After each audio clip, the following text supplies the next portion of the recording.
Once upon a time in the ancient land of Israel, there lived a queen named Jezebel. She was famous for her beauty, but she was also known for her cruelty. Jezebel was the daughter of a powerful king in Sidon, a wealthy kingdom by the sea. When she married King Ahab of Israel, she brought her own beliefs. She worshipped the god Baal and convened her husband and people to do the same. Jezebel was clever, fearless, and always got her own way. She ruled alongside her husband King Ahab as though she herself were queen and king. With her beauty and fierce determination, Jezebel pushed Israel to worship Baal and turned the people away from the God of Israel. She even hunted down and killed the prophets of God and anyone who dared to speak out against her. Yet one prophet remained, the brave Elijah, who continued to warn her that her evil deeds would lead to her downfall. In a powerful moment, Elijah foretold that God would bring Jezebel's reign of evil to a brutal end, and that one day her body would be eaten by dogs in the streets.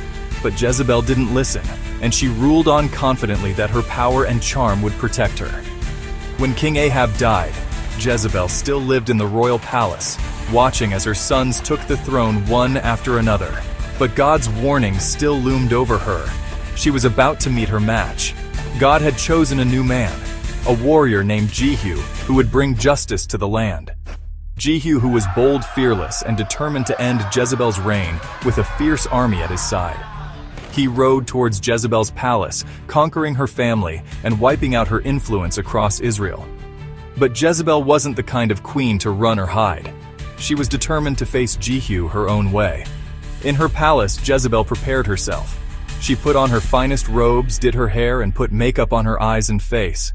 Her gaze was proud and defiant as she adorned herself with jewels, looking every bit the queen. She walked to her high window and waited, watching over the palace courtyard, because soon Jehu would approach her.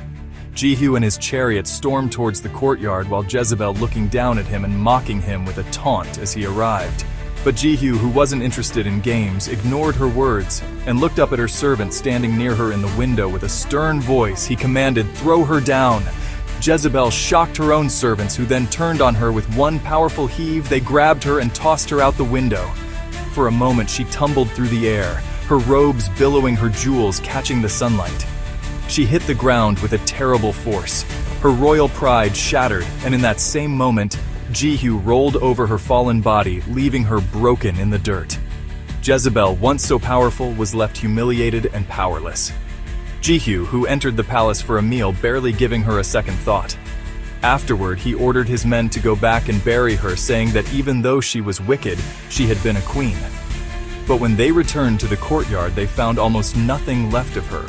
Wild dogs had come just as the prophet Elijah had foretold. And so Jezebel's story ended in a shocking and tragic way. Her beauty, her power, and her manipulation had brought her control over the kingdom, but it couldn't save her in the end. Her story became a powerful warning to all who heard it. No matter how strong, clever, or beautiful one may be, no one is beyond the reach of justice.